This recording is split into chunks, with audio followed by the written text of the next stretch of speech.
The bathroom door slammed so hard the walls shook. Mrs. Diamond stood frozen in the kitchen, her hands still wet from washing the 7th lunchbox, her eyes fixed on the clock that mocked her with its cruel numbers. 7:42 a.m. The children were already late. Again. Daniel's voice exploded from inside the bathroom like thunder trapped in a cage. Diamond, where is my hot water? Do you want me to bathe with cold water like a common man? Her chest tightened. The pot of rice was boiling over. Mariam was crying because she couldn't find her left shoe. Khalid had spilled orange juice all over his uniform. Zainab was trying to braid her own hair with trembling fingers because her mother's hands were too busy, too full, too stretched. Mummy, I can't find my math book. Little Mariam whimpered, tears streaming down her 6-year-old face. Mrs. Diamond wanted to scream. She wanted to sit down.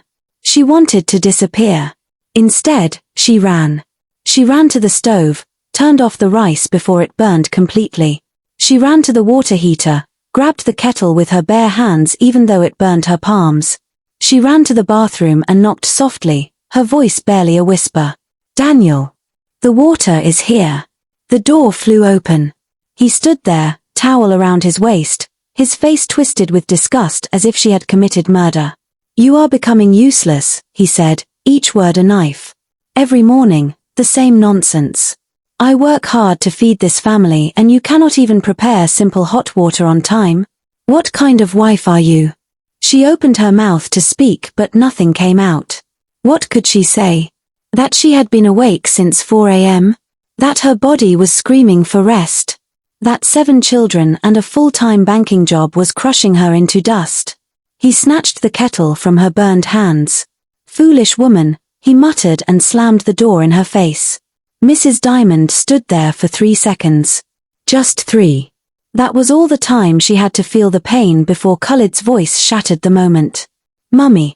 Zainab poured water on my uniform. I didn't mean to. He pushed me. Zainab screamed back. She turned around and walked back into the war zone that was her kitchen. Her hands were shaking. Her vision was blurred. But she moved. She always moved. Because if she stopped, everything would collapse. By the time she got all 7 children into the car, it was 8 o'clock. School started at 7:30. The bank opened at 8. She was supposed to be at her desk right now, professional and composed, but instead she was a hurricane of sweat, exhaustion, and shame. As she drove past the security gate, she caught a glimpse of Daniel in the side mirror. He was standing at the window, fully dressed now in his crisp shirt and tie, holding a cup of tea she had prepared at 4:15 a.m. when the world was still dark and silent. He was watching her leave. Not with love. Not with gratitude. With irritation. As if she was a servant who had disappointed him. Zainab touched her mother's shoulder from the back seat. Mummy. Are you crying? Mrs. Diamond wiped her face quickly. No, my love. Just dust in my eye. But Zainab was 9 years old. And 9-year-olds know when their mothers are breaking. The school gate was already closed when they arrived. Mrs. Diamond's heart sank into her stomach like a stone thrown into deep water. She knew what was coming. The security man opened the gate slowly, shaking his head with that look. That pitying, judgmental look that said without words, late again, this woman cannot manage her home. Madam, you know the rules, he said. Late students must see the headmaster first. Please, sir. Just this once. Mrs. Diamond begged, her voice cracking like dry wood. Rules are rules, madam. One by one, her children climbed out of the car. Khalid's new uniform already had a stain. Mariam's hair was half braided. Zainab carried her siblings' bags because her mother had forgotten to distribute them properly in the chaos. They walked toward the punishment line where other late students stood like criminals waiting for judgment. Mrs. Diamond watched through the windscreen as the headmaster emerged, cane in hand, face hard as stone. Why are you late? His voice boomed across the compound. Zainab stepped forward, her small voice steady and brave. It's not our fault, sir. Our mummy tries her best. We have many brothers and sisters and... Silence. I don't want excuses. Kneel down, all of you. Mrs. Diamond gripped the steering wheel so hard her knuckles turned white. She wanted to jump out of the car. She wanted to shout, "Punish me instead, punish their father who contributes nothing, punish this cruel world that puts everything on a woman's shoulders." But she didn't move. She just sat there and watched her children kneel in the hot sun, their little knees pressing into the rough concrete, their heads bowed in shame they didn't deserve. Mariam looked back at her mother one last time before the headmaster began his lecture. And in that look was forgiveness. Pure, innocent, devastating forgiveness. Mrs. Diamond drove away before they could see her collapse. She cried all the way to the bank. Loud, ugly sobs that came from a place deeper than her bones. By the time she reached the parking lot, her eyes were swollen and red, her makeup was ruined, and her soul felt like shattered glass.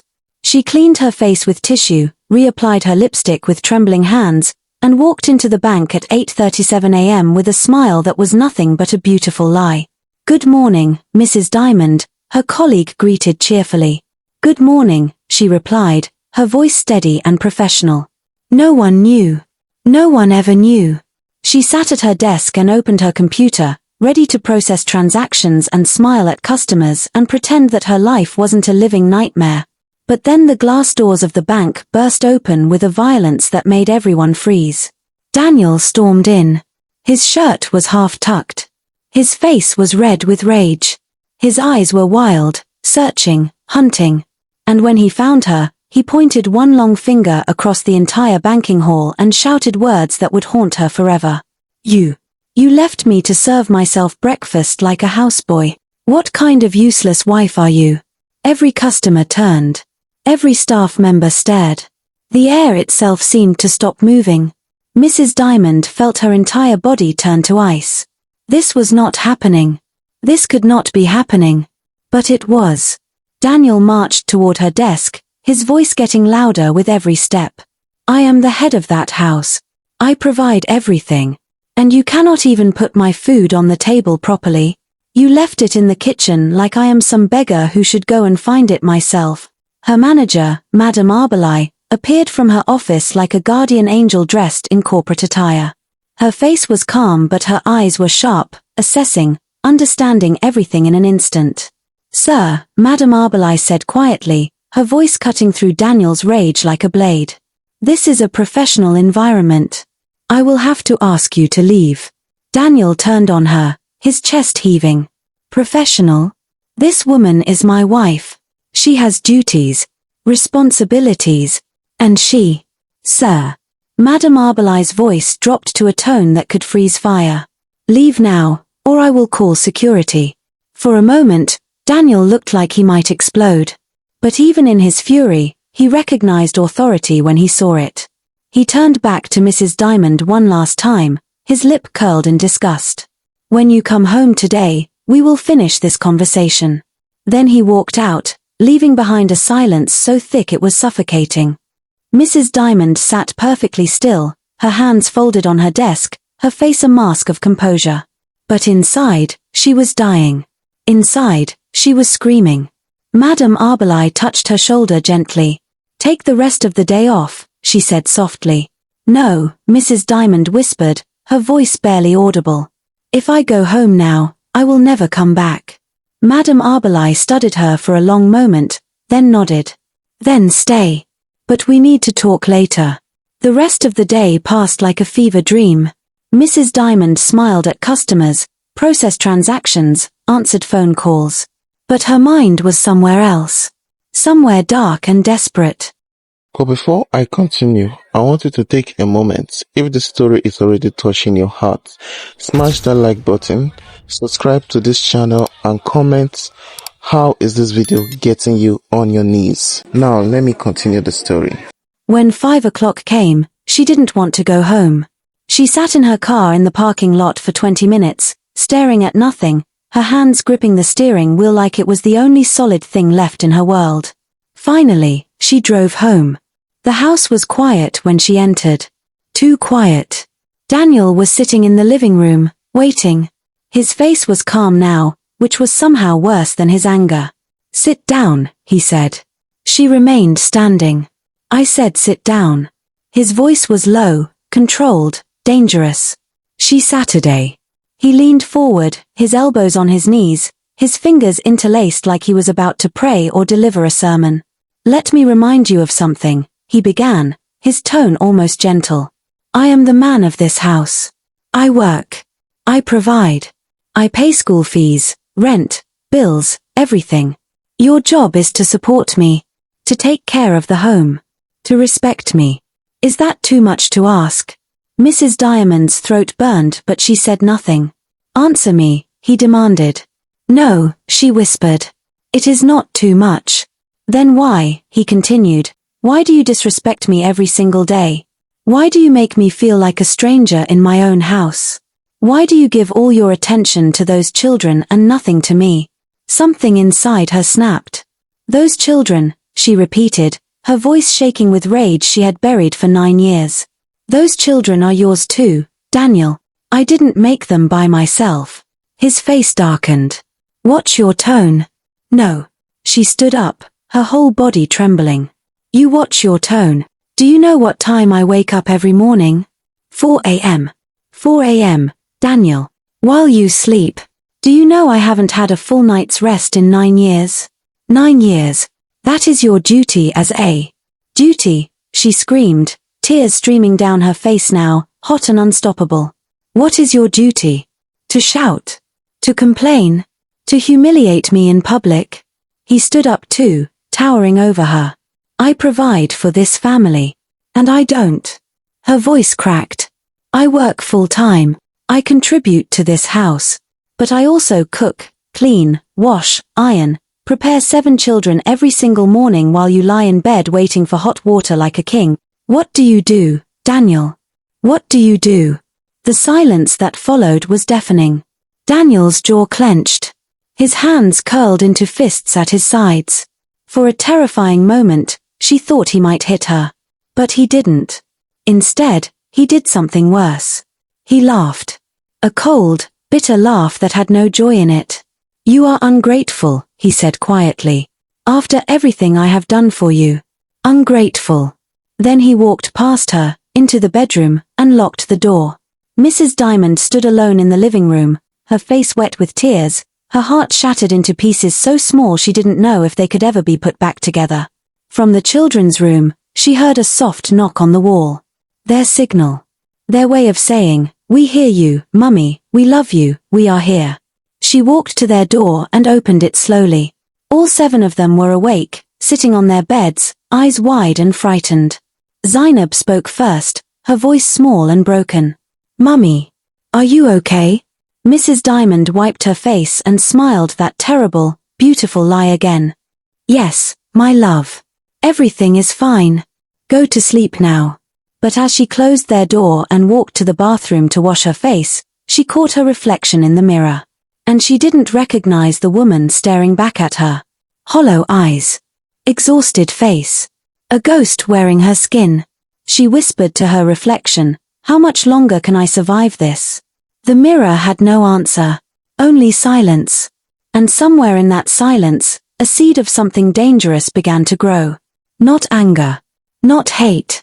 But something far more powerful.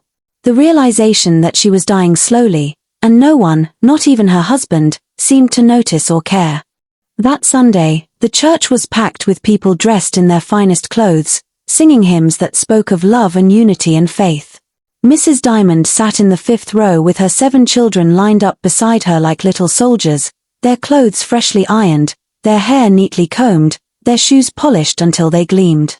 Daniel sat on her other side, his Bible open on his lap, his face composed and holy, nodding along to the pastor's words as if he were the most devoted husband in the entire congregation.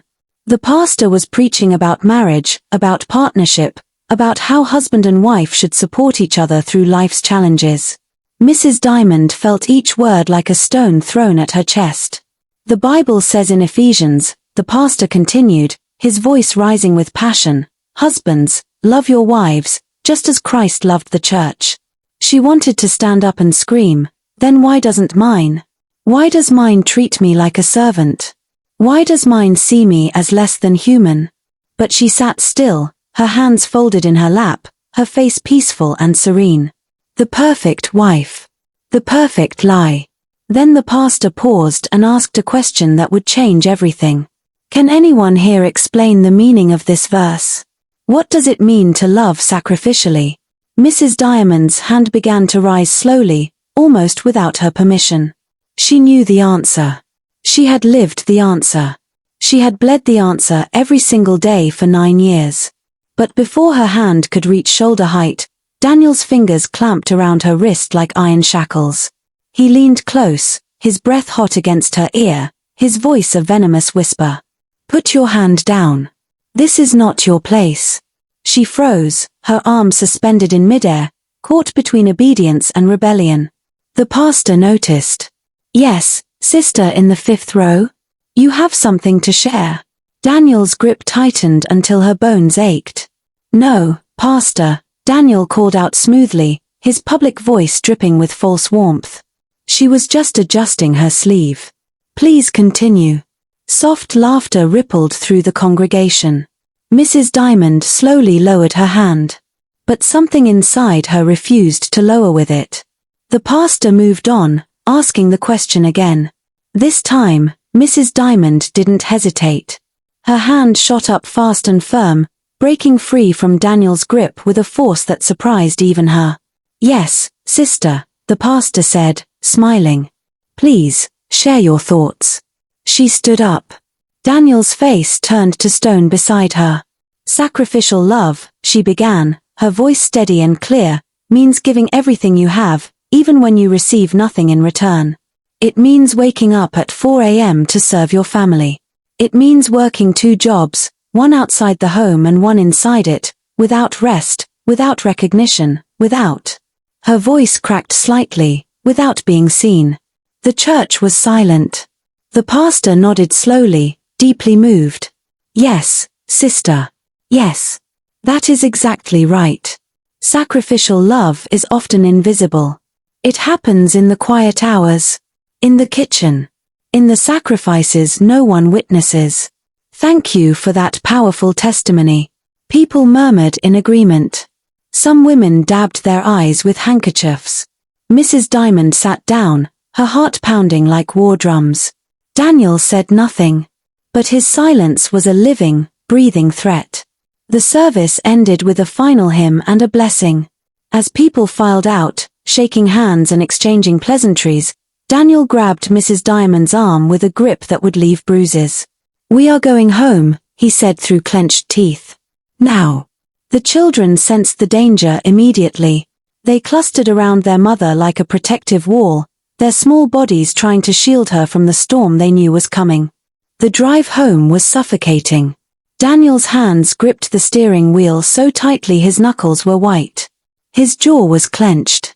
His breathing was heavy and deliberate, like a bull preparing to charge. Mrs. Diamond stared out the window, watching the city blur past, wondering if today would be the day he finally crossed the line he had never crossed before. They arrived home. Daniel got out of the car and slammed the door so hard the whole vehicle shook. Everyone inside, he said coldly. Now. The children scrambled out, rushing into the house with frightened eyes. Mrs. Diamond followed slowly, her legs heavy, her mind calculating escape routes, safe places, people she could call. The moment the front door closed behind them, Daniel exploded.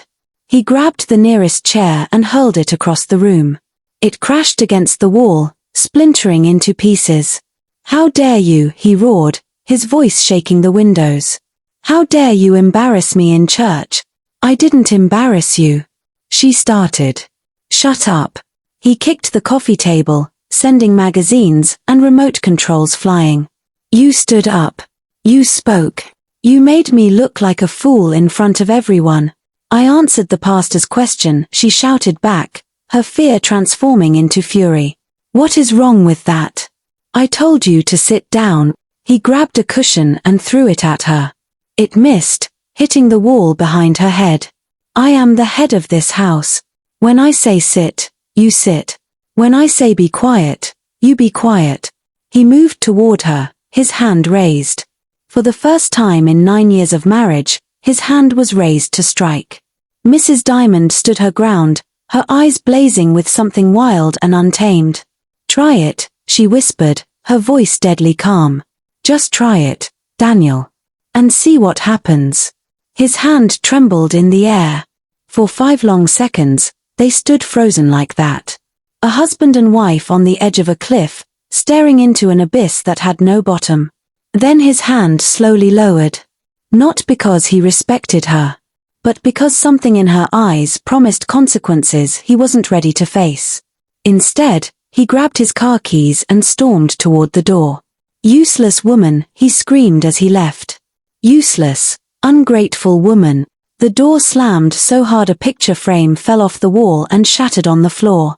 Mrs. Diamond stood in the middle of the destruction, breathing hard, her entire body shaking. From the children's room, she heard crying. Soft, muffled sobs of 7 terrified hearts. She wanted to go to them. She wanted to hold them and tell them everything would be okay. But her legs wouldn't move.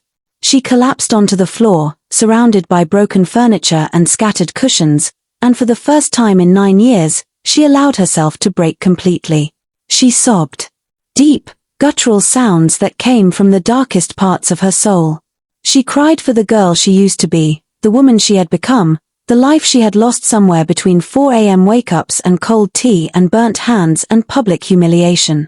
She didn't hear the front door open again. She didn't hear the footsteps approaching. But she felt the hand on her shoulder. She looked up, expecting to see Daniel returned to finish what he started. Instead, she saw Mrs. Beasy, her neighbor. 55 years old. Widowed for 10 years. Eyes like steel wrapped in kindness. "I heard the noise," Mrs. Beasy said quietly. The whole street heard. Mrs. Diamond tried to speak but no words came out. Mrs. Beasy knelt down beside her, her old knees cracking, and pulled Mrs. Diamond into her arms like a mother holding a wounded child. "You don't have to explain," Mrs. Beasy whispered. "I know. I've always known." They sat like that for a long time, 2 women on a broken floor, holding each other in the ruins of a marriage that had been slowly dying for years. Finally, Mrs. Beasy pulled back and looked Mrs. Diamond straight in the eyes. "How long are you going to let him destroy you?" she asked. Not with judgment. With genuine, desperate concern. Mrs. Diamond shook her head. "I don't know. I don't know anymore. Do your children see this?" Mrs. Beasy asked. Mrs. Diamond's face crumpled again. "Yes," she whispered. "They see everything." Mrs. Beasy stood up slowly, helping Mrs. Diamond to her feet. "Then you already know what you have to do," she said firmly. "Not for yourself. For them. Because right now, you are teaching your daughters that this is what marriage looks like. And you are teaching your sons that this is how men treat women. Is that the legacy you want to leave?" The words hit Mrs. Diamond like a slap that was also somehow a rescue. Mrs. Beasy squeezed her hand once, then walked to the door. "I'm right next door," she said. "Anytime. Day or night. You are not alone." Then she left. Mrs. Diamond stood in her destroyed living room, surrounded by broken things, and realized that Mrs. Beasy was right. Something had to change. But what? How? When you have 7 children and no family nearby and a job that barely covers your own expenses and a society that tells you to endure, what choices do you really have? She started cleaning up the mess mechanically, picking up cushions, righting the table, sweeping broken glass. The children emerged from their rooms slowly, cautiously, like small animals checking if the predator had gone. Zainab spoke first, her 9-year-old voice trembling but brave. "Mummy, we want to help you." Mrs. Diamond looked at her daughter and saw herself. The same eyes. The same strength forced to bloom too early. "You already help me, my love," she said softly. "No," Zainab insisted. "We want to help more. We can wake up earlier. We can dress ourselves. We can." "Stop." Mrs. Diamond held up her hand, tears streaming down her face again. "You are children. You should be children. This is not your burden to carry. But it's not yours alone either." Khalid burst out, his 7-year-old face red with anger and confusion. Why does Daddy not help? Why does he only shout? Why? Enough, Mrs. Diamond said gently but firmly. Go back to your room. I will call you for dinner soon. They obeyed reluctantly, looking back at her with eyes that held too much understanding for their young ages. Mrs. Diamond finished cleaning, then went to the kitchen and began preparing dinner with mechanical precision. Peel the yams. Boil the water. Fry the fish. Set the table.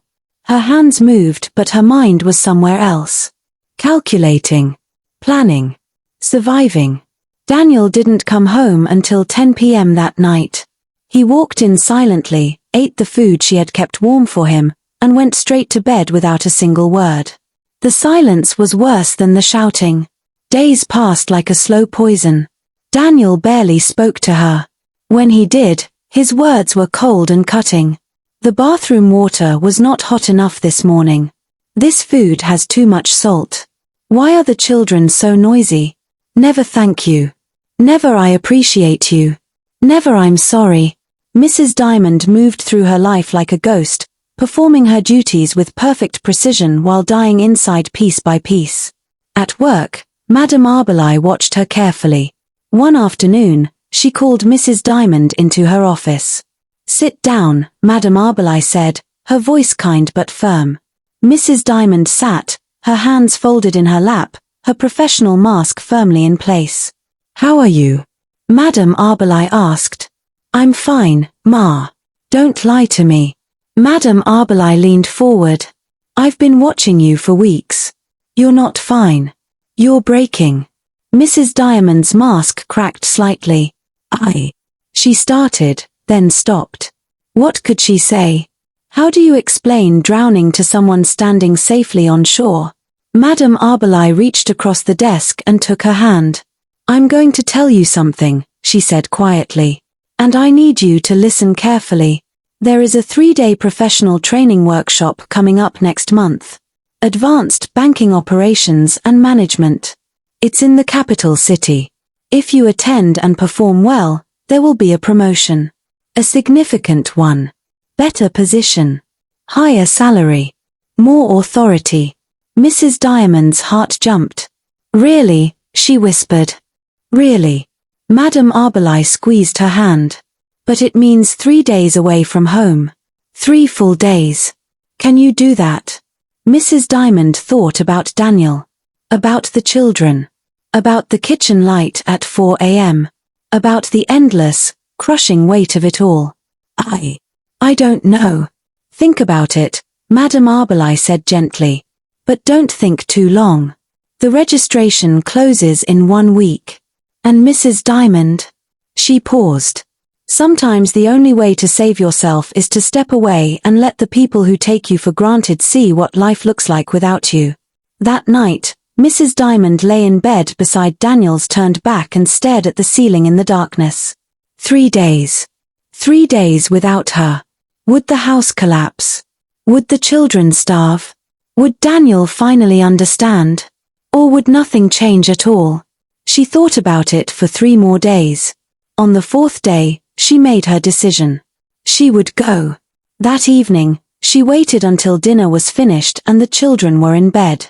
Then she approached Daniel in the living room where he sat watching television. Daniel, she said quietly. I need to talk to you. He didn't look away from the screen. What? There is a training workshop for work. 3 days. In the capital city. If I attend, there will be a promotion. Higher salary. That got his attention. He turned to look at her, his eyes calculating. Higher salary, he repeated. Yes. She watched his mind work, weighing the inconvenience against the financial benefit. Finally, he nodded. Fine. Go. When is it? Next month. Monday to Wednesday. I will manage the house, he said confidently, as if it were a simple thing, an easy task, nothing worth worrying about. Mrs. Diamond wanted to laugh. She wanted to cry. She wanted to warn him. But she said nothing. She just nodded and walked away. 3 weeks later, She packed her small suitcase with clothes for the training workshop. She prepared detailed lists for Daniel. Meal schedules, school timetables, children's sizes and preferences, doctor's numbers, emergency contacts. She typed everything neatly and left it on the kitchen counter. She prepared extra food and froze it in labeled containers. She laid out clothes for the children for all 3 days. She did everything except actually be there. The night before she left, she tucked each child into bed individually. "I'll be back in 3 days," she whispered to each one. "Be good for Daddy." Zainab grabbed her hand tightly. "Will you be okay, Mummy?" she asked, her eyes too wise, too worried. "Yes, my love," Mrs. Diamond said. "I'll be fine." But as she said it, she realized Zainab wasn't asking if she would be okay at the training. She was asking if she would be okay leaving them alone with their father. "Daddy will take care of you," Mrs. Diamond said, trying to sound confident. Zainab said nothing, but her grip on her mother's hand tightened. Early Monday morning, at 4 a.m., Mrs. Diamond woke up out of habit. She started to get out of bed, then stopped herself. Not today. Today, she would sleep until 5. At 5:30, she got up, got dressed, and grabbed her suitcase. Daniel was still sleeping, his snores rumbling through the house like distant thunder. She didn't wake him. She left the detailed lists on the counter, kissed her sleeping children one last time, and walked out the door. As she drove away, she looked back at the house in her rearview mirror. The kitchen light was off. For the first time in 9 years, there was no light at 4 a.m. She drove toward the capital city with her hands gripping the wheel and her heart pounding with an emotion she couldn't quite name. Freedom, fear, hope, maybe all three. Behind her, in the house that was already starting to wake up, Daniel's alarm went off. He slapped it silent and rolled over, expecting to smell breakfast cooking. There was nothing. He opened his eyes slowly, confused. Then he remembered. Diamond was gone. He smiled to himself and stretched lazily. 3 days of peace, he thought. 3 days without her nagging and her tired face and her endless complaints. He got up leisurely, showered with the hot water he had prepared for himself the night before, and got dressed. Then he walked to the kitchen expecting to find breakfast waiting. The kitchen was empty. The stove was cold. There was no food. His smile faded. He opened the fridge. There were containers with labels. Spaghetti for Monday. Rice for Tuesday. Stew for Wednesday. He pulled out Monday's container and stared at it. Now what? He had never used a microwave in his life. From the children's room, he heard stirring. Small voices. Footsteps. He looked at the clock. 6 a.m. School started at 7:30. Suddenly, the house felt very big and very complicated. Daniel took a deep breath and called out, "Children, wake up. Time for school." 7 small bodies tumbled into the living room in various states of consciousness. "Where's Mummy?" little Mariam asked, rubbing her eyes. "She's away for work," Daniel said. "I'm in charge now. Go get dressed." They stared at him. "But Mummy usually helps us." Khalid started. "You're old enough to dress yourselves." Daniel snapped. "Go." They scattered back to their room. Daniel stood in the kitchen, surrounded by frozen food he didn't know how to heat and a coffee maker he'd never touched and a to-do list that seemed to grow longer the more he looked at it. He glanced at the clock again. 6:15. How was it only 6:15? He heated the spaghetti in the microwave after 3 failed attempts and burned fingers. He called the children back to eat. They sat at the table, staring at the lukewarm, unevenly heated pasta with uncertain expressions. "Eat," Daniel commanded. They ate silently. By the time breakfast was finished, it was 7 o'clock. "Everyone go brush your teeth and get your bags," Daniel shouted. Chaos erupted. "Daddy, I can't find my socks." "Daddy, Khalid took my pencil case." "Daddy, my uniform is not ironed." "Daddy, I need my homework signed." Daniel's head spun. He ran from room to room, trying to solve 7 problems at once, his frustration mounting with every passing second. By 7:45, they finally piled into the car. The school gate was closed when they arrived. The security man gave Daniel the same pitying, judgmental look he used to give Mrs. Diamond. Daniel's pride burned. The headmaster made all 7 children kneel in the sun again. But this time, he directed his lecture at Daniel. "Mr. Daniel, this is becoming a pattern. These children are suffering because of poor time management at home." Daniel wanted to argue, to defend himself, to explain that it was his wife's job, not his. But the words died in his throat. Because as he looked at his children kneeling there, shame written all over their small faces, he realized something terrible. This was what Diamond dealt with. Every single time they were late. And they had been late dozens of times. He drove to work in silence, his mind churning. By lunchtime, he was exhausted. By evening, when it was time to pick up the children and come home to cook dinner, he wanted to disappear. He burned the rice. He forgot to give Mariam her medication. He couldn't find Khalid's homework. He yelled at Zainab when she asked for help with her math. By 8 p.m., the house looked like a war zone. Dishes piled in the sink. Toys scattered everywhere. Children crying from exhaustion and hunger. Daniel sat on the couch, his head in his hands, and thought, this is only day 1. Day 2 was worse. He woke up late because he forgot to set his alarm. There was no breakfast because he forgot to defrost the rice. The children went to school hungry. 2 of them forgot their lunch boxes. 1 forgot shoes and had to wear slippers. Daniel received 3 phone calls from teachers complaining about his children's incomplete assignments and poor appearance. That evening, he tried to help with homework but realized he didn't understand half of what they were learning. He tried to bathe the younger ones but flooded the bathroom. He tried to put them to bed but they cried for their mother. "When is Mummy coming home?" Mariam sobbed. "Tomorrow," Daniel said tiredly. "She'll be back tomorrow." But tomorrow felt like a lifetime away. Day 3 broke him. He woke up at 4 a.m., startled out of sleep by some internal alarm he didn't know he had. He lay there in the darkness and realized, with dawning horror, that this was when Diamond woke up. Every single day. For 9 years. He got up and walked to the kitchen. He stood in the same spot where she stood every morning and looked around at the stove, the pots, the lunchboxes, the endless list of things that needed to be done before sunrise. And for the first time in his entire marriage, Daniel understood. This wasn't just cooking. This was orchestrating a symphony while the world slept. This was loving 7 people at the same time with the same hands. This was sacrificing sleep and peace and self for the survival of a family. This was what she had been doing while he slept and complained and criticized and humiliated her. He sat down at the kitchen table and put his head in his hands. And Daniel, proud, stubborn, foolish Daniel, began to cry.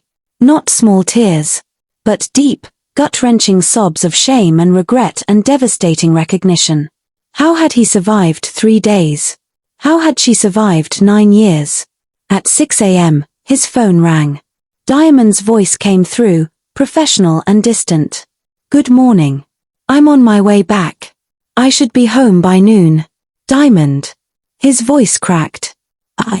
Is everything okay?" she asked. "Are the children okay?" "Yes," he lied. "Everything is." He looked around at the disaster that was his kitchen, his living room, his life. "We managed." "Good," she said.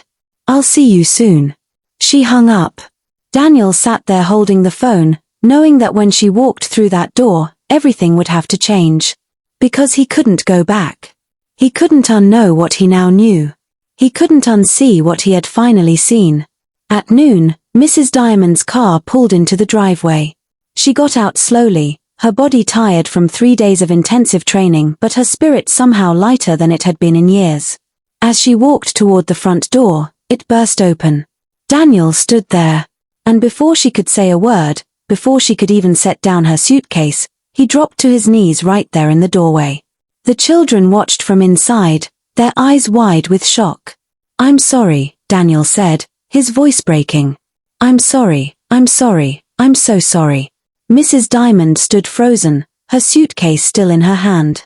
"Daniel," she started. "No, please," he interrupted, tears streaming down his face. "Please let me say this. I didn't know. I didn't understand. These 3 days." He paused, his throat working. "These 3 days were the hardest days of my life. And you have been doing this for 9 years. 9 years, Diamond. While I slept. While I complained. While I—" His voice broke completely. "While I treated you like you were less than human." Mrs. Diamond felt something crack open in her chest. Not breaking. Opening. "I don't deserve your forgiveness," Daniel continued, still on his knees. "But I'm begging you. Please. Give me a chance to be better. To do better. I will never, never treat you that way again. I swear it." She looked at him for a long moment. Then she set down her suitcase and spoke, her voice quiet but firm.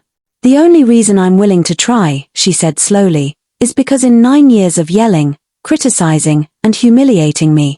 She paused, her eyes locked on his. "You never once raised your hand to actually hit me. That one piece of restraint, that one line you never crossed, is the only reason I believe you can change." Daniel nodded frantically, relief flooding his face. "I'll change," he promised. "I swear I'll change." "Actions," she said simply. "Not words. Show me." He stood up slowly and for the first time in their marriage, he looked at her with something that resembled actual respect. That evening, something miraculous happened. Mrs. Diamond woke at 4 a.m. as usual. She got up quietly and began preparing for the day. But then she heard footsteps behind her. She turned. Daniel stood in the kitchen doorway, dressed and awake. "What are you doing?" she asked, shocked. "Helping," he said simply. They worked side by side in the quiet darkness. He was clumsy. He burned the eggs twice. He put salt instead of sugar in the tea. But he tried. And somehow, that trying meant more than 9 years of perfect performance would have. At 5:30 a.m., they went together to wake the children. And for the first time in their young lives, Zainab, Khalid, Mariam, and their siblings woke up to see both parents standing in their doorway, smiling. "Time for school," Mrs. Diamond said gently. "We're both helping today," Daniel added, his voice uncertain but sincere. The children exchanged glances of cautious hope. By 7:15 a.m., everyone was ready. Uniforms ironed. Hair braided. Lunch boxes packed. Homework signed. They arrived at school early. The security man nearly fell over in shock. The headmaster, seeing the children arrive on time with both parents, actually smiled. Mrs. Diamond drove to work on time for the first time in months. And that afternoon, when she returned home, she found Daniel in the kitchen attempting to cook dinner. It wasn't good. The rice was undercooked. The stew was watery. But it was there. And so was he. They ate together that evening, all 9 of them around the table, and the food tasted like hope. Days turned into weeks. Daniel still struggled. He still made mistakes. He still sometimes fell back into old patterns of expectation and entitlement. But now, when Mrs. Diamond corrected him, he listened. And slowly, painfully, honestly, he changed. He learned to wake early. He learned to braid hair, though his braids were crooked and loose. He learned to check homework. He learned to notice when his wife was drowning and actually throw her a rope instead of another stone. One morning, 6 weeks after her return, Mrs. Diamond came to the kitchen at 4:30 a.m. and found the light already on. Daniel was there, preparing breakfast. When he saw her, he smiled sheepishly. "I wanted to surprise you," he said. "I know I'm still learning, but—" He gestured at the stove where eggs were actually cooking properly. "I'm trying." Mrs. Diamond walked over to him and did something she hadn't done in years. She hugged him. Not out of duty. Not out of obligation. But out of genuine, fragile, newborn gratitude.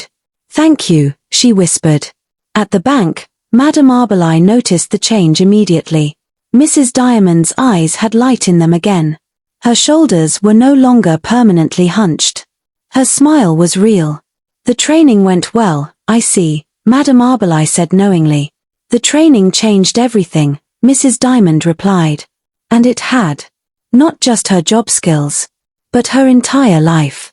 Because sometimes the only way for someone to appreciate you is to live without you long enough to realize what they had taken for granted.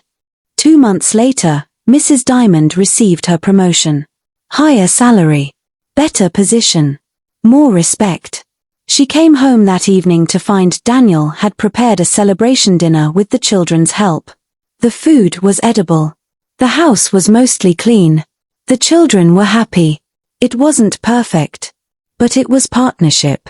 And partnership, Mrs. Diamond had learned, was worth more than perfection.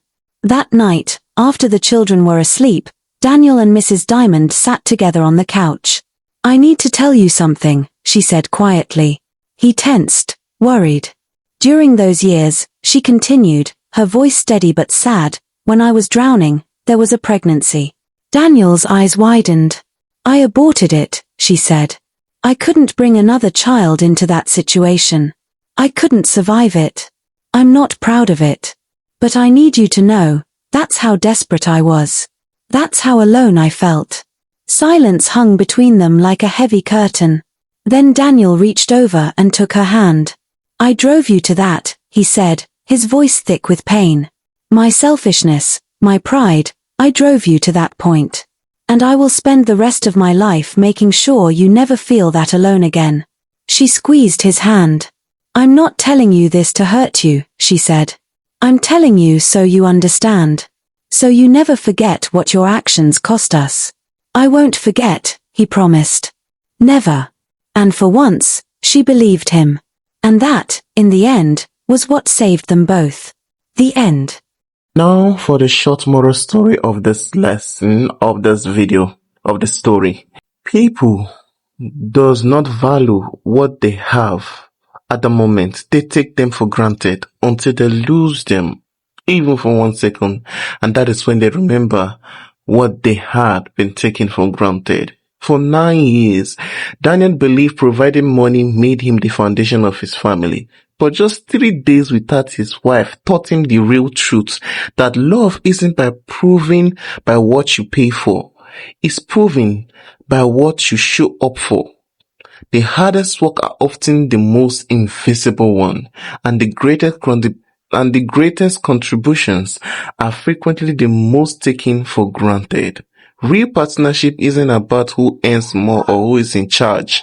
It's about 2 people carrying the weight together, so neither one has to break down alone. Thanks for watching this incredible story. And if you love this story, and if the story have touched your heart, like this video, subscribe to this story in this channel, and comment where you're watching from and what lesson you also learned for yourself. Thanks for watching. See you next time.